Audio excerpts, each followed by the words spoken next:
Last time on Growing Vegetables on a Budget, I staked my tomato plants to support their upward growth. Let's see how they're doing. We are growing vegetables on a budget. It's been a few weeks since I've staked them and something seems to be going wrong. My tomato plants have got curly parts to their stems and they don't have very many leaves.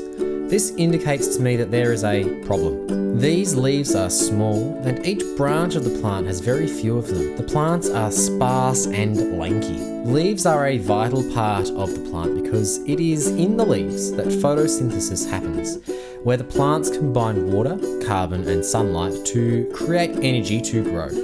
If photosynthesis is unable to happen, or happens less than it should, the plant will look lanky and sparse like these are.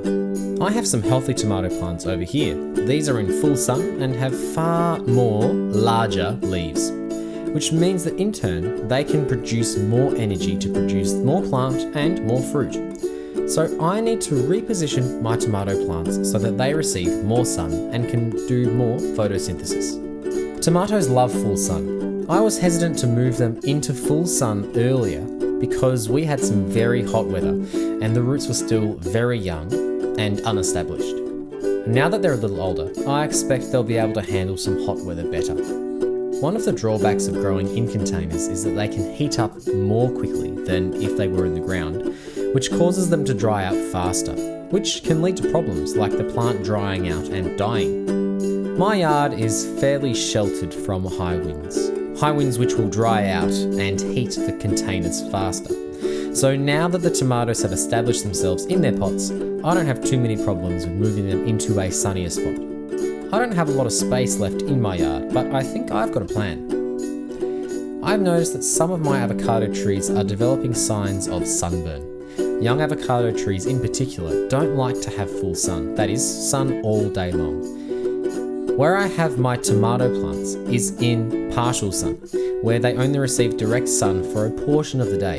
So I'm going to swap my tomato plants with my avocado trees and see if life improves for both of them. When gardening, it's important to consider the needs of different plants and positioning them and caring for them in such ways which promotes their health. I'm hoping that this will help my tomato plants to grow thicker foliage. But what about the curly stems and leaves? During the very hot week, I moved to a daily watering schedule. That was, I was watering them every morning. I don't actually think I needed to do that. I believe now that I was overwatering my tomatoes. Tomatoes may curl when they receive too much water, and overwatering can cause more issues as well, like rot and other fungus. So I'm going to use my moisture meter to help guide my watering going forward.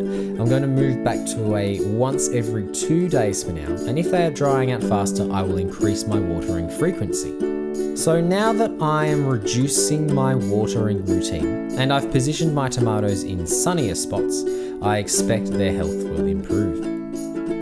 And there we have it. If you liked this video, please give it a like, and if you have anything to say about this video, please post it in the comments below. If you want to keep up to date with my frugal vegetable growing or my avocado trees, please subscribe to Scott Grows an Avocado Tree. I'm also over on Instagram under the same name. Thanks very much for watching, and I will see you next time.